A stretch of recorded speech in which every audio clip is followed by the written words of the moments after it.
Hello, everyone. My name is Mason Richey, and I am a professor of international politics at Hankuk University of Foreign Studies and the head of the Korea International Studies Association.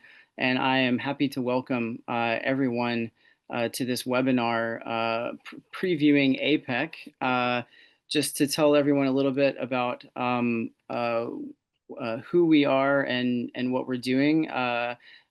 The International Studies Association has kindly partnered with the Korea International Studies Association to put together this webinar to look at what we expect to come out of the APEC summit here in Korea, as it also happens probably to discuss some of the things that have already been happening on the Korean Peninsula over the last few days.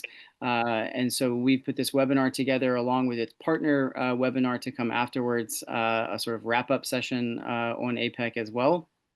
And so I want to thank the International Studies Association, my colleagues at the Korea International Studies Association, and everyone here who has joined this evening as a participant, either as a panelist and speaker or in the audience. I guess I should briefly introduce those panelists, and then I'll get right into the questions that I have for some of them and get the discussion going. Because we're not going to take a lot of time this evening. The idea is to make this a sort of punchy and relatively fast-moving conversation so we can all get out of here in a reasonable amount of time. So I'll start first by introducing Han Schattle. He's a professor of international relations and politics at Yonsei University in Korea. He's a specialist on global citizenship, among other things.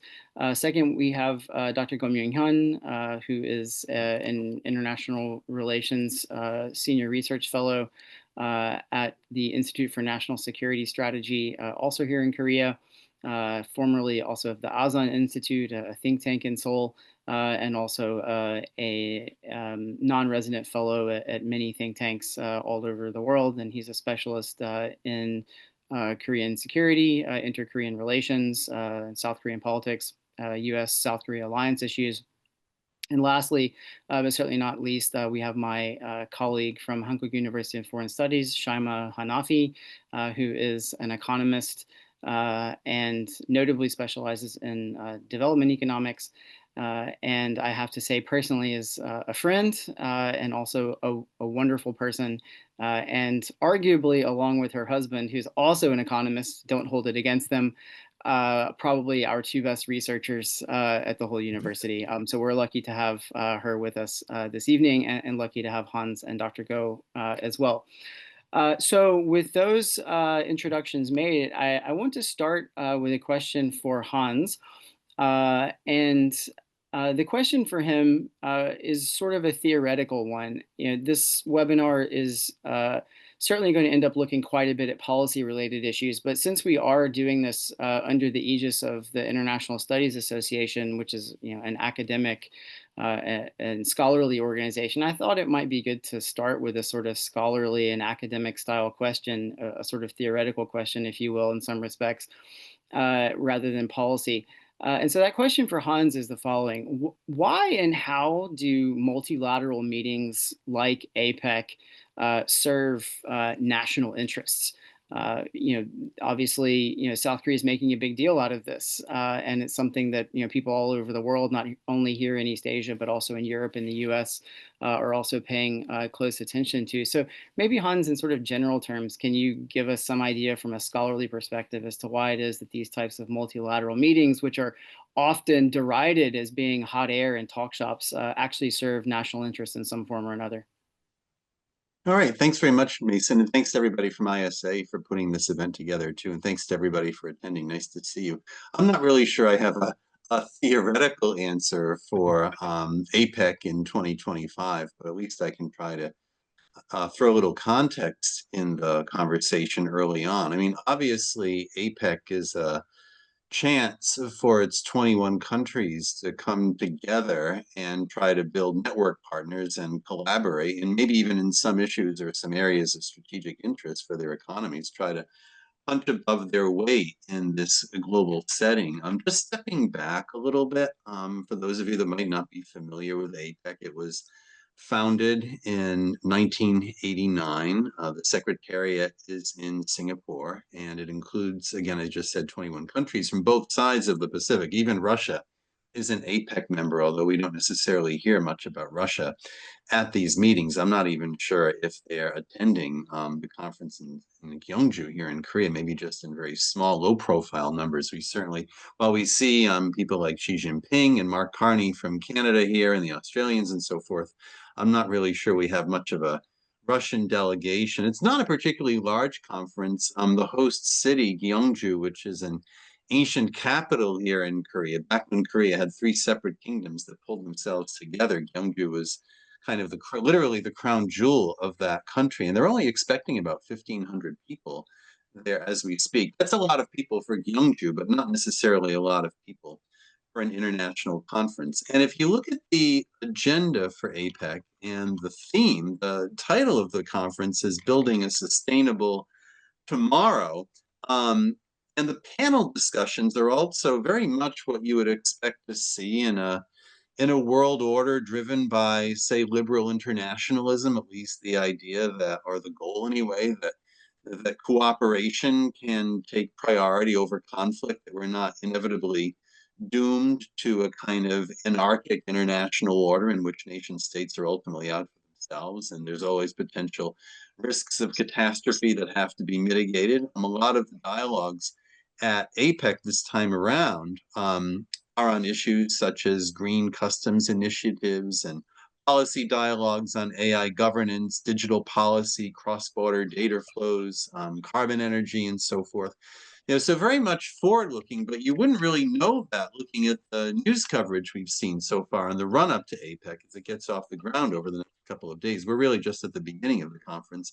The whole show leading up to this summit so far has been entirely bilateral, especially with the Trump administration earlier this year, of course, unilaterally imposing tariffs on, goodness, just about every country, I think, that's at APEC. And some of the more high-profile countries that have been the targets of tariffs have been in these bilateral two-way negotiations with Trump over the past few days. Trump, of course, first stopping in Japan on his way over here, not quite getting a deal in that regard. Working out, I don't know if deal is necessarily the right word either, at least just trying to come to terms with what sort of tariff a country will swallow as opposed to the number that Trump arbitrarily might have first thrown out. So, many of you probably saw in the news over the last 24 hours that Korea was able over the last day or so to get the tariff cut down tariffs cut down on a whole variety of areas, especially autos, from 25% to 15%, and Korea in turn is agreeing to invest up to 350 billion in the US over a period of years. A lot of the details and uncertainty with that investment were worked out. And similarly, there were stories today with the US and China coming to deal on trade issues and access to minerals, so-called rare earths. Canada is also present here today. Canada and South Korea were having bilateral discussions. So in some respects, APEC tends to get a lot more attention these days in a world in which global governance, I think, is unfortunately stalled in many ways, at least in a true multilateral forum that would try to involve countries transcending national limitations or national interests to look for global common goals. I think a lot of that rhetoric is there. And I think a lot of attempts are kind of percolating in the panels. Yet the bilateralism takes the day. And the last thing I'll add here is that even if we want to say that Trump's an exception this year, not necessarily. 2025 is not necessarily an odd duck in the history of APEC. I remember last year in Peru, before Trump had taken office, even then, bilateral negotiations with a whole lot of the participants had carried the day. Korea's President Yoon Suk-yeol, who's now, of course, gone, he was in negotiations, bilateral talks with Peru's president at the time, Dina Boluarte, who's also since been removed from power. They were talking last year about arms sales and shipbuilding. So I do think for the 21 countries, when push comes to shove, a lot of it really does involve two-way relations, maybe the stuff of traditional diplomacy with doses of realism there rather than that kind of liberal international order coming to life on both sides of the Pacific. It looks like Mason may have lost connection. Yeah, temporarily. Well, I do have the list of questions, Sarah. So you know what? I can just step in and throw it over to Shimaa. I think we can do that pretty easily. I think the next question that Mason was planning to ask, if I remember right, actually this was for Hyun and me, I think, but we can perhaps go in any order we like. Just because Mason's here, we don't have to. You know what? I'm going to go to question 3 and bring Shimaa and Hyun in. Okay. Mason, I'm going to just take that prerogative. I think it kind of ties in, extends a little bit from what I was saying about liberal internationalism. So if liberal internationalism is somewhat taking a back seat in practice, even if it's supposed to be front and center in all the marketing that goes with APEC, what's on the multilateral agenda for APEC this time around, especially when it comes to the global economy? Maybe Shimaa, you'd like to go first? Yes. Yeah, thanks, Hans, very much. And you're right. Actually, when we follow the news these days, it seems like there is much more bilateralism going on than multilateralism. So thinking that APEC is actually a multilateral forum that has a multilateral agenda. So as you've mentioned, the slogan or the motto for this year's summit is building a sustainable tomorrow. So sustainability is at the agenda. Connect, innovate, and prosper. That's the rest of the slogan. So connectivity, innovation, prosperity. And the priorities for this year seem to be the shared understanding for AI, for artificial intelligence, aging populations, aging demographics. And these are, of course, two topics that are extremely important for hosting South Korea. Sustainable energy, inclusive growth.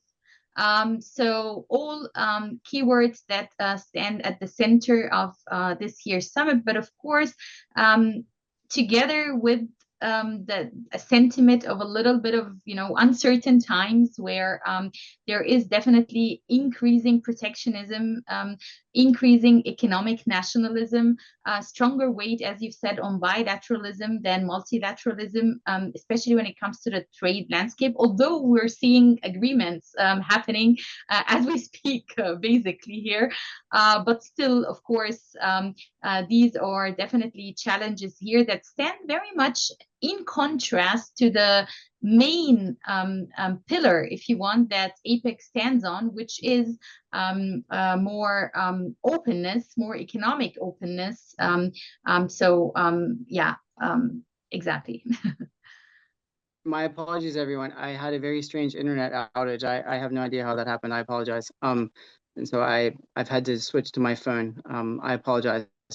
I'm not exactly sure what you said for the last 5 minutes, so I apologize as the moderator for now being a little bit behind. We skipped over to question 3, so I guess Hyun can jump in and give his answer too. So I want to I guess I wanted to follow on what Hans said initially. I think you did a good job of outlining what's going on here in Gyeongju. Not here, but in Gyeongju regarding APEC. And I think Shimaa, you said really well about there are some sort of a gap between what APEC, ideally speaking, wants to achieve with what's going on the ground.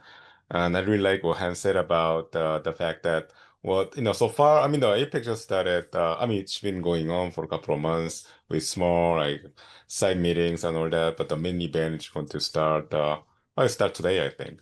But having said that, I think the bilateral meetings was the driver here, especially between South Korean President Lee, with President Trump, and today the much anticipated summit between President Xi of China with President Trump and so forth. But having said that, I think there's some Korean aspirations going into this APEC summit, and the National Security Advisor Ri Sung-nak in Korea put it really well. He wanted APEC to serve as a convening platform for Korea. And I think what he meant is that this is a very unique time. Right now, there's a conflict going on between I mean, not conflict, but tension going on between China and the United States on the economic domain. And we have a new president in South Korea. This is, I mean, President Lee went to New York to give a speech in the General Assembly, but you know, like APEC is a major multilateral gathering. He was hosting it in Korea, so it was a kind of a debut kind of stage for him. And then you know, there's a new prime minister in Japan, and so forth and so forth. So I think Korea aspired to make this occasion as a way to highlight that Korea is back in the international diplomacy and was here to essentially support multilateral initiatives and also somehow like have a role to resolve conflicts and tensions. And I think he did. I mean, National Security Advisor, we didn't quite say that, but what we could read between the lines was that he also hoped that North Korea would agree to meet with President Trump. And I think that would have been a kind of a catalyst for much of the things that South Korea wanted to achieve at this 2025 APEC summit, which is that you know that with you know this dramatic meeting between President Trump and then Chairman Kim Jong-un, then South Korea could send a message to the international community that look, you know, like Korean Peninsula is stable. You know, China, United States came to an understanding. You know, South Korea is, you know, doing its best to bring like a peace and even like I would say a dialogue with North Korea. So I think that was some sort of a, you know, like aspirational or even like a dream that South Korean government had for this APEC summit. But you know, didn't happen. And I think that's one of the reasons why the APEC summit has devolved into a series of bilateral meetings. So I think, I mean, we have a couple of days more to go on the APEC summit.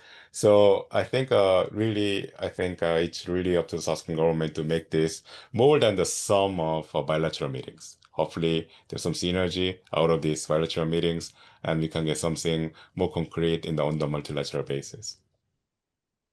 Yeah, I'm gathering now that you've put together some of the strands of the things that I wanted to talk about in the first part of this anyway, you know, notably politically, in terms of, you know, how APEC is important for Korea and how it's important for President Lee here. And then what I think you just picked on indeed is also something I wanted to get to, you know, namely that there are sort of several ways that we can think about what's happening right now on the peninsula with this sort of summit ambiance. You know, there's the actual multilateral APEC itself, which goes back to some of the notion of liberal internationalism that Hans was talking about in his first answer, and you know, trying to you know, find some cooperative solutions or some cooperative pathways on some of the challenges that we face collectively. And then you've got the bilateral dimension, which you just talked about in some respects, and I certainly want to come back to that. And I think that we can do that in the last couple of minutes before we move into the question and answer. But you know, maybe I'm just being a bit stubborn, but in part I wanted to really sort of focus to some degree on the actual multilateral part of it as well, simply so we don't, you know, devolve our discussion of APEC into simply being a scene for these bilateral meetings. You know, even if to some degree that seems to be what's getting a lot of attention. So if I could maybe turn a little bit to the multilateral dimension of what we expect to you know, happen over the next 2 days when the actual APEC meeting itself is taking place. You know, the agenda items we've heard about: sustainability, demographics, artificial intelligence, that sort of thing. What kinds of outcomes can we expect from some of those, you know, from some of those agenda items? You know, are we going to have some type of joint statement? And what type of joint state, you know, what type of information might that joint statement have? You know, these things are you know, APEC, you know, famously sells itself as being consensus driven and non-binding in some respects. So norm creation being an important part of the picture. But what kind of agenda outcomes do you think that we can find, whether that be economically or politically?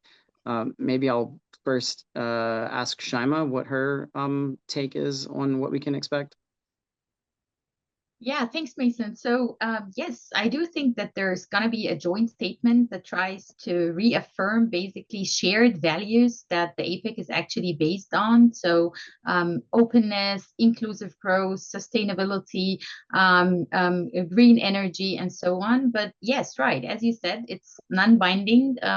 It wouldn't be like on a kind of treaty level kind of agreement, but still, it would be giving some sort of roadmap or direction for the future, could help to restore and strengthen trust and confidence again in multilateralism, in reducing uncertainties in business, in multilateral trade and investment, and so on.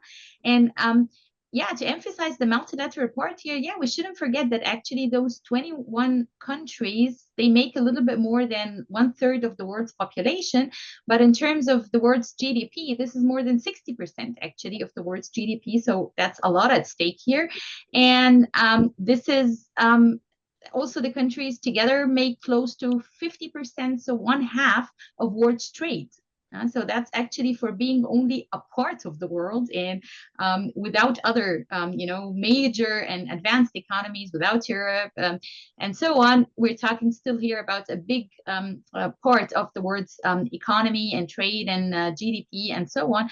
So what gets decided, even if it's not binding, but I think it sets the narrative for what's coming in the next weeks and months and maybe years, and gives a roadmap for the future. And I really hope, yeah, that this can reduce a little bit the uncertainty that we have in the world's economy at the moment, to have less trade and supply chain disruptions, but also to give the right signals for stakeholders, that there is less disruption, there is more continuity. Because, as you know, I mean, business, economics, we don't like uncertainty. Uncertainty means basically there's disruptions, there is uncertainty about what's going on next, what happens, which regulations apply, what should be, which parameters are companies working with.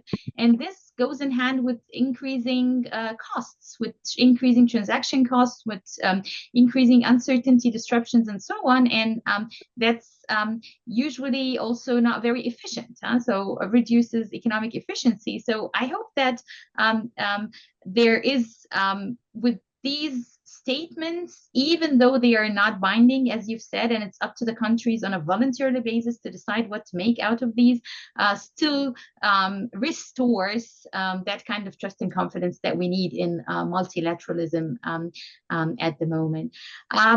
Hopefully also commitments to cooperations between the countries of different level of development, things like capacity building initiatives and so on, could also be outcomes of the summit.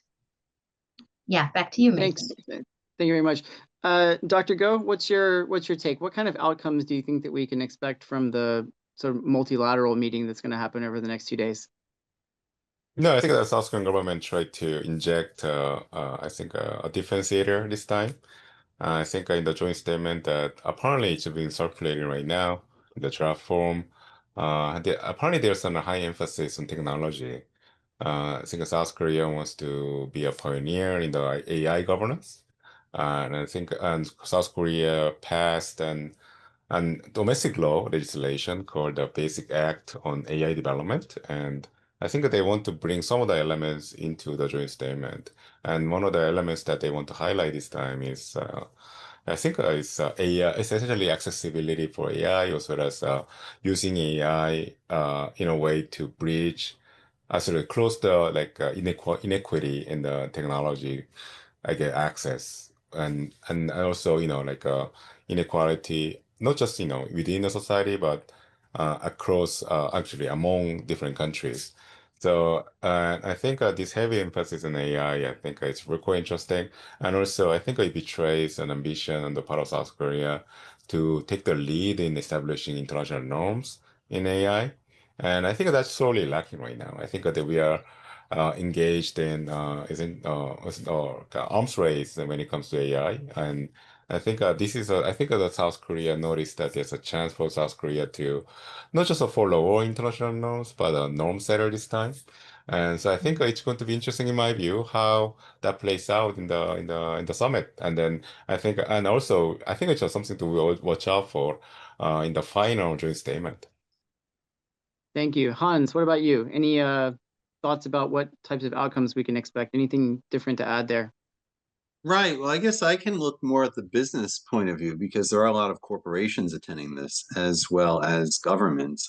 So far, the headlines on the business front have been more about the US and the Republic of Korea interaction. I think they had a meeting. I mean, the title of this was kind of telling for the Times, Fostering a Friendly Atmosphere Amid Stalled Tariff Negotiations. Well, I guess the tariff negotiations are no longer stalled. This was for a meeting among US and South Korean business leaders, by the way. So, I mean, the trouble that I'd emphasize, and I think APEC is probably the first opportunity that business leaders from the two countries have had to sort this out. The unfriendly atmosphere right now with the US is not just involving tariffs, it's involving the aftermath of the raid in Georgia on the Hyundai LG plant, where 300 or so South Korean nationals were suddenly arrested and shackled and jailed for a week. And I really do think that's a big problem for many South Korean businesses that want to invest in the US right now. So many businesses were watching as that went down and seeing how many of the workers who got arrested were had not necessarily entered the U.S. illegally, but the difficulties of getting work visas had made investment very difficult. I mean, as we've been seeing repeatedly in the news over the last month or so, the U.S. is pressuring South Korea to invest very heavily in America, but it's not really clear that the visa processes are in place for the South Korean businesses to send workers over there. So I am sure, I don't want to belabor that difficult bilateral problem here, but I do think that this summit has given both countries a chance to air out the problems and the grievances, and we'll see what kinds of remedies can be worked out on the US side if they really are serious about getting more investment. I would say one other thing. I suspect what may be happening at APEC is that maybe more significant might be what we're not seeing in the headlines.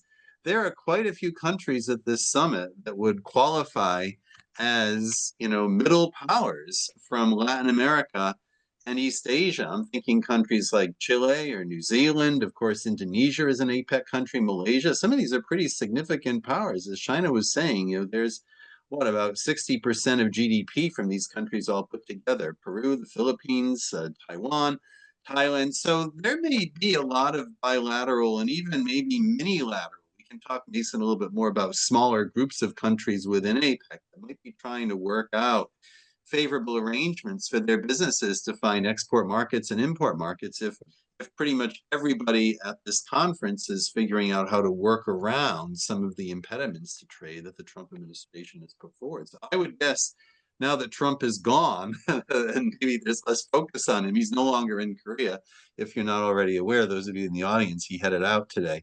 So now I think if the cat's gone, a lot of the mice are going to be figuring out how to work with each other and try to create better win-win environments among themselves in this mini era that we're in right now. So now what Hans said reminds me that South Korea, I think, is preparing to include a declaration of highlighting the importance of open trade system, sort of, essentially free and open trade. And I think because the nature of the APEC joint statement means that everybody should sign on, and there should be no disagreement or veto by a single member or a participant at the summit. So that means I think they have to come up with a language that emphasizes the importance of a free and open trade system that doesn't really bring in opposition from the Trump administration. So it'll be interesting to see how the host country, Korea, is going to will be able to achieve that. Excellent. That's a super point. One of the things that ran through my head as I was listening to all of your comments in one form or another, is how just before the APEC period here on the peninsula, we had the ASEAN Regional Forum and the East Asia Summit taking place in Southeast Asia, where many of the same leaders that are here were also there. And so, there was a very clear statement there that, those countries that are involved in those multilateral fora are trying to keep a sort of multilateral, functional multilateral approach, at least in terms of economics. And you have a lot of overlap with states that are in the Regional Comprehensive Economic Partnership, RCEP, the CPTPP, the Comprehensive and Progressive Trans-Pacific Partnership. And it's interesting to some degree to which those things are moving, one without the U.S., of course, which has adopted a very different approach under Trump and an attempt to sort of reorder the rules of global trade in a way. And I think it'll be interesting to see, as Hans pointed out, how APEC as a multilateral fora can provide also a space for these many-lateral groupings of states, middle powers in particular, to be able to work out some arrangements that might make up for some of the lack of U.S. leadership in some of these multilateral fora. I guess really I'd sort of maybe get to two last little things that I would throw Shima's way that are sort of APEC and economy oriented. And obviously Dr. Go and Hans are free to chime in if they want. And then indeed we can maybe turn for a few minutes to some of the bilateral stuff that's taking place, and then we'll move into a few minutes of question and answer. Shima, maybe take 1 or 2 minutes, and if you can sort of give us a thought of what developing economies in particular are supposed to get out of these types of meetings. Obviously you have South Korea and Japan and Australia, all advanced developed economies, but you also have countries like Malaysia or Thailand or the Philippines, for instance, or nations in South America who are still developing economies. What are they supposed to be able to get out of this type of multilateral setting? Yeah, right, Mason. So we're looking here at 21 APEC economies, which are indeed ranging from lower middle income economies to upper middle income economies to high income economies like the one that you've stated. And I had a look at the 21 countries, and indeed 14 out of them fall under the lower middle income or upper middle income economies. So what we often talk about as developing economies at their different stages here. So yes, that's about 2/3 of the number of countries that we're looking at here. And that means economic development cooperation is something that is of big relevance and importance, and a possible win for those economies out of such a forum here. So something like capacity building initiatives, technical cooperations, and so on. And honestly, when I talk or study development cooperation, I think this is one of the best forms in terms of any possible economic or development cooperation that you could have, because this is where basically more developed countries can assess and help out the less developed countries in terms of things like,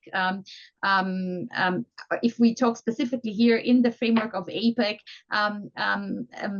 technical cooperation, support with digital skills and platforms and digitization, which is a key topic, green growth, infrastructure, sustainable development, and so on. So this can be a big source of knowledge transfer, which could set multiplier effects that can help those economies in their sustainable development pattern.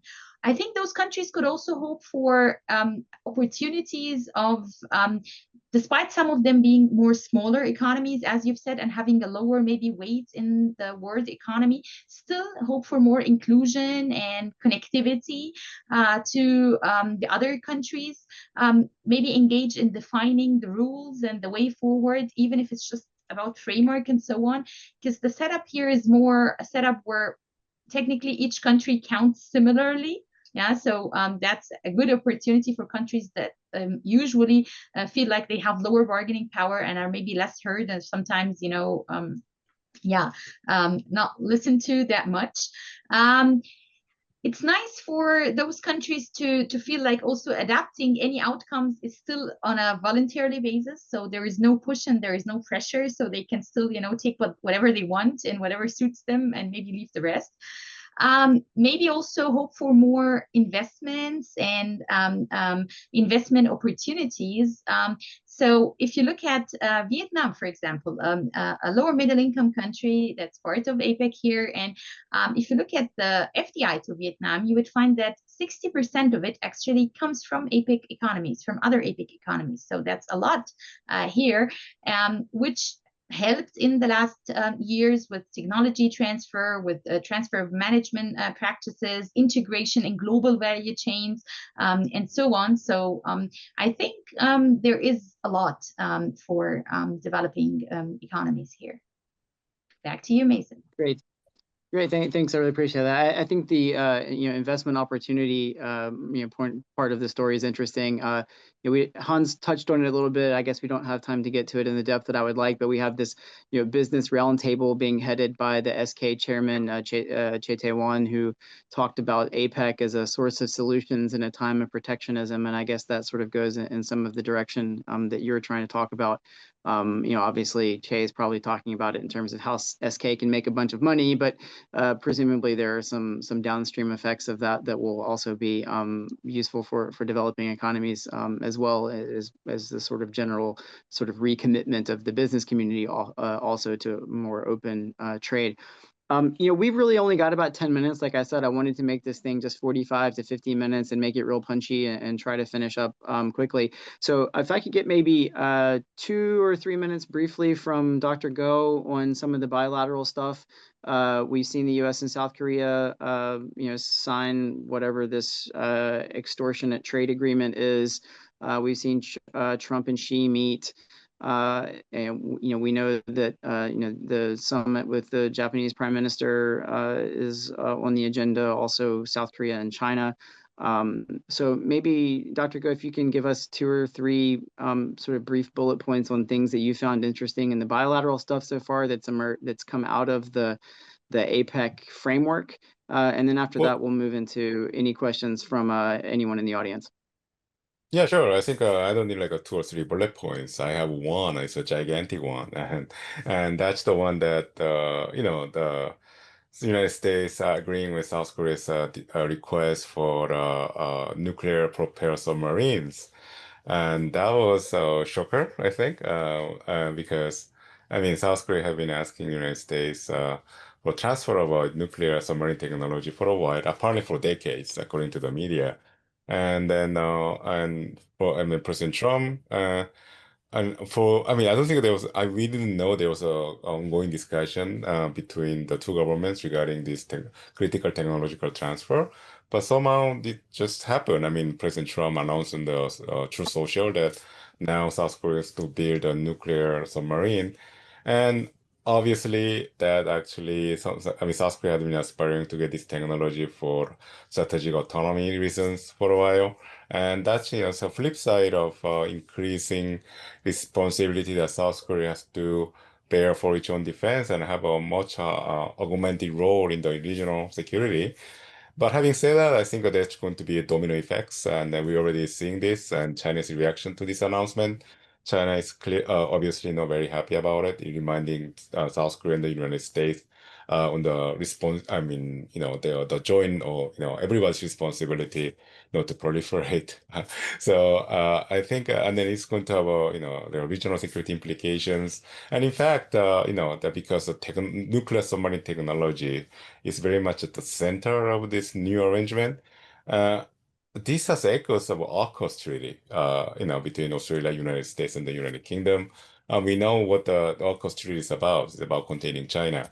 So does this meaning, this agreement between South Korea and the United States to transfer nuclear submarine technology to South Korea, replay of the AUKUS, but for Korea, meaning is South Korea going to have a much more prominent role when it comes to containing China? That's an open question, and I think we're going to see more response from China in the coming days, which will allow us to interpret or like even prognosticate what's going to happen in the future in terms of regional security, and especially in the bilateral relations between Korea and China. Yeah, obviously that Lee Jae-myung Xi Jinping meeting on Saturday might have some interesting commentary behind the scenes that we might not be privy to. Especially we know China's already hit Hanwha Ocean with sanctions, and it certainly isn't going to be very happy about this, especially since it seems like right now the sort of working assumption is that some of these submarines may be built in the United States. And so this is a very interesting question indeed, in addition to the other questions like who's going to make the reactor, where's the reactor fuel going to come from, how long is this going to take, what does this mean for the 123 agreement with the United States, what does this mean for the global non-proliferation regime? All of which makes me wonder to some degree how much thought from the United States side, and by that I mean Trump, really, how much thought really went into this in advance. South Korea, I think, has gamed these things out quite a bit, but I kind of wonder if the same thing is true of the Trump White House. So yeah, that's obviously that's a real headline here in Korea, something that maybe some places in the world might not hear quite as much about.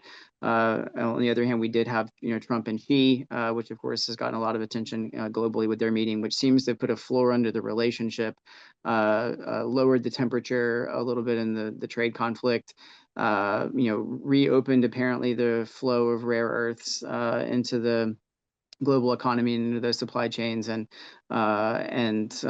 lowered tariffs that the U.S. has put on China. So I think that's another outcome of the bilaterals for what it's worth. So in our last, let's say 5 to 7 minutes, I'd like to open things up to questions from the audience. So I guess if I could get the ISA side of this to essentially sort of filter whoever it is that puts their hand up first, and unmute whoever it is that they choose to ask the question. We can. Mason, I do see a question in the chat. Shall I read it for you since I've just pulled it up? Oh yeah, sure. Okay, is that how we're handling? Okay. Well, here's one anyway. How would the APEC? This is from an anonymous attendee, by the way. Okay. How would the APEC summit change things for us in developing nations? Can we expect some major changes in terms of economics and security aspects? Okay, excellent. Maybe on the economic side of it, we can get Shimaa to give 30 seconds to a minute on an answer, and then on the security side of the equation, Dr. Go, perhaps you want to give that a go? How developing economies can get something out of this?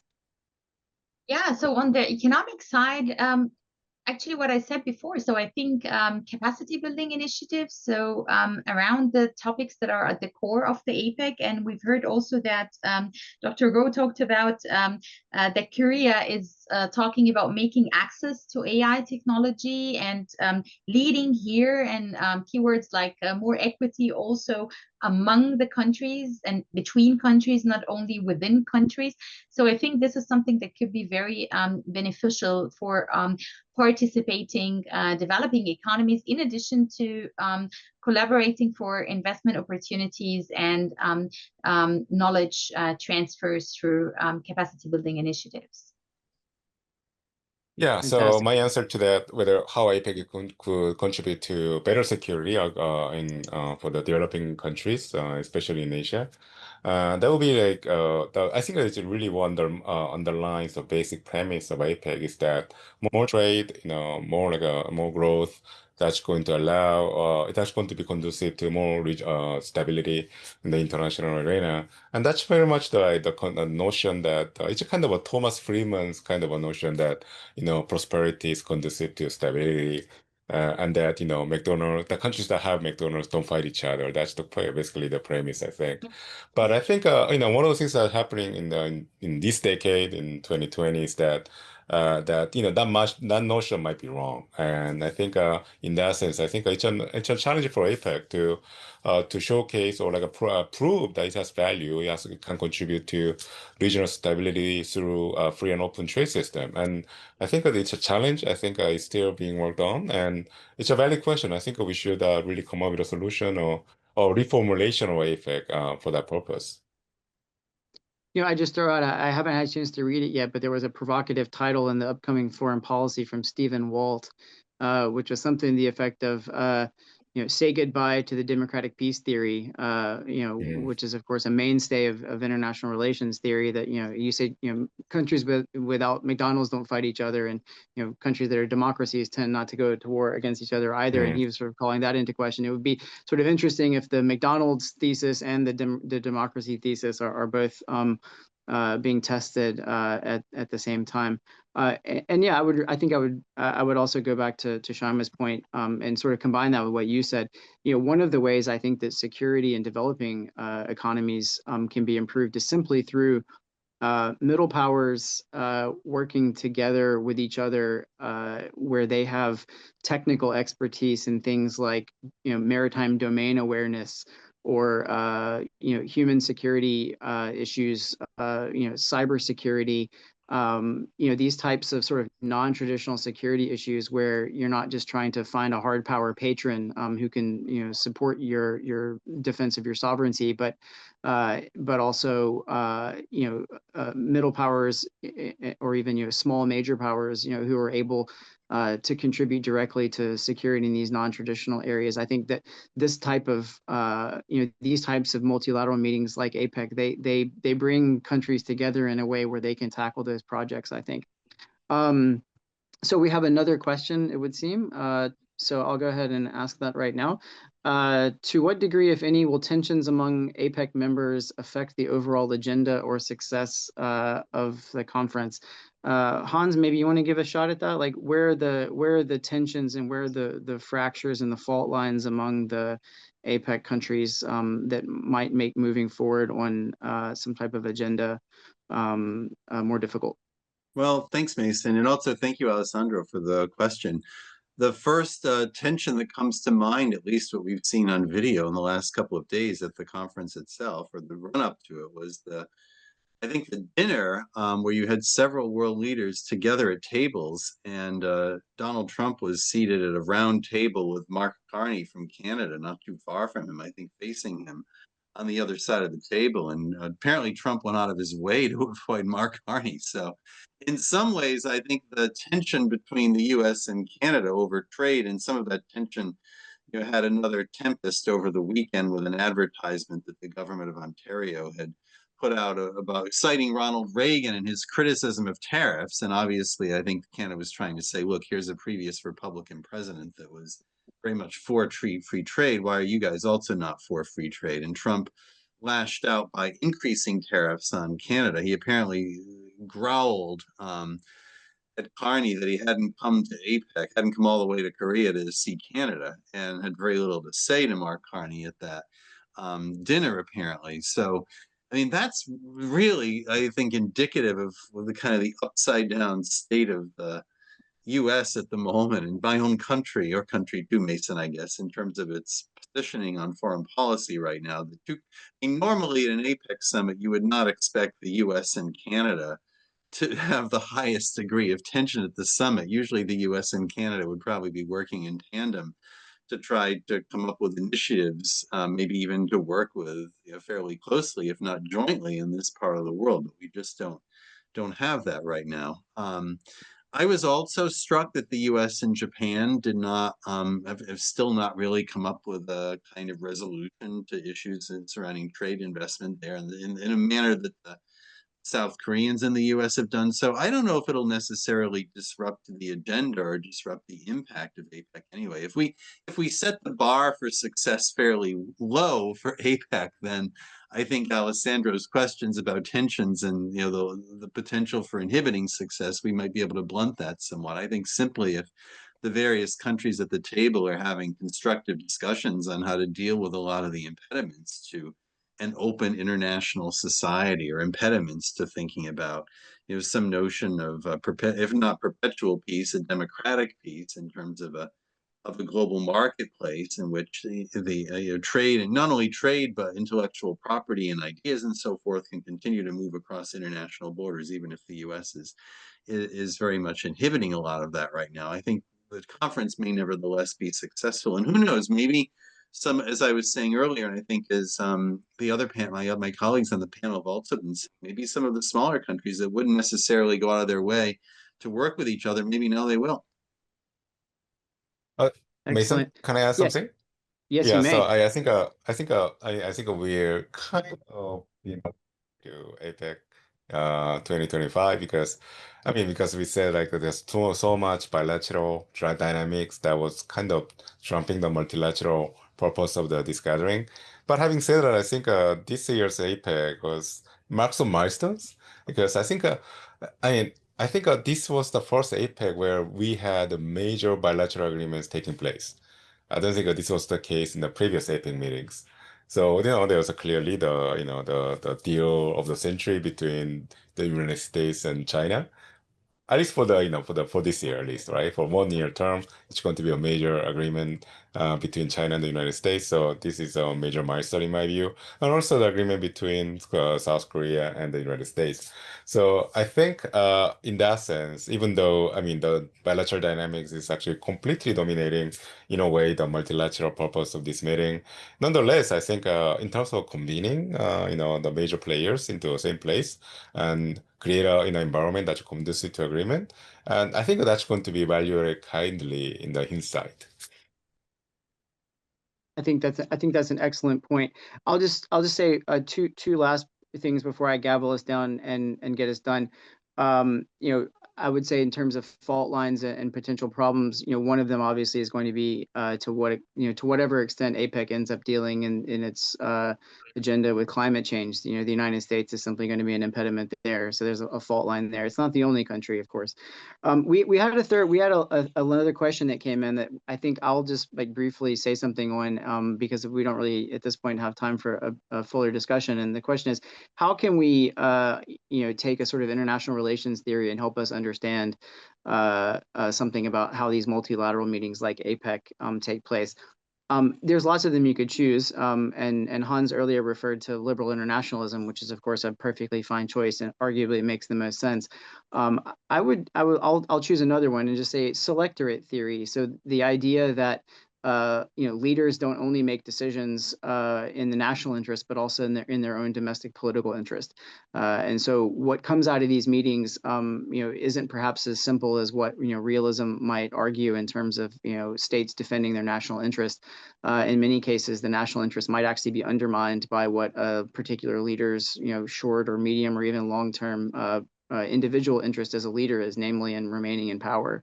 And so when you're looking at the types of outcomes that are available, that's an important part of the equation too. So I would take a look at some of the work of Bruce Bueno de Mesquita, to the student who asked this question.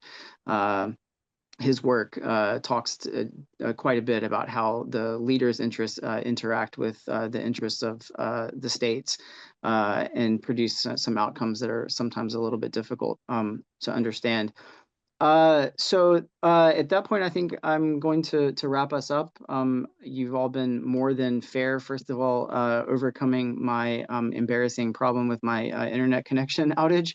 I apologize for that. And thank you for being patient and getting me back up to speed with the rest of the discussion. Secondly, my thanks to all of the panelists as well as to the audience members. We're still more than 50 who are here despite the late hour here in Korea or the early hour in the US. And so I'm appreciative to everyone who's been a part of this, and also to ISA and to KISA, the Korea International Studies Association, for helping to bring this together. And then lastly, I'll say that we have a wrap-up session coming up on the evening of November 3rd with Shimaa's husband, the second best researcher on campus, Momenguda, who's an economist, and he'll be talking about some of the economic outcomes. I'll be moderating again, and then we're going to have Michelle Lee from the Washington Post, and one other expert whose name escapes me at the moment. I apologize, it's late here. So please join us on the evening of November 3rd if you want to get a wrap up both on the multilateral side of APEC as well as the bilateral as well. So ISA will have the links to be able to register for the webinar, and you can find that either here in this Zoom where it's been pasted or on the ISA website. So again, thanks to everyone. I appreciate it. Thanks to ISA, and wishing everyone a good day or a good evening, depending on where you are. Thank you very much. Thank you. Thank you very much, job. and thanks, Mason. Thank you all. Bye, Take everyone. care. Thank you.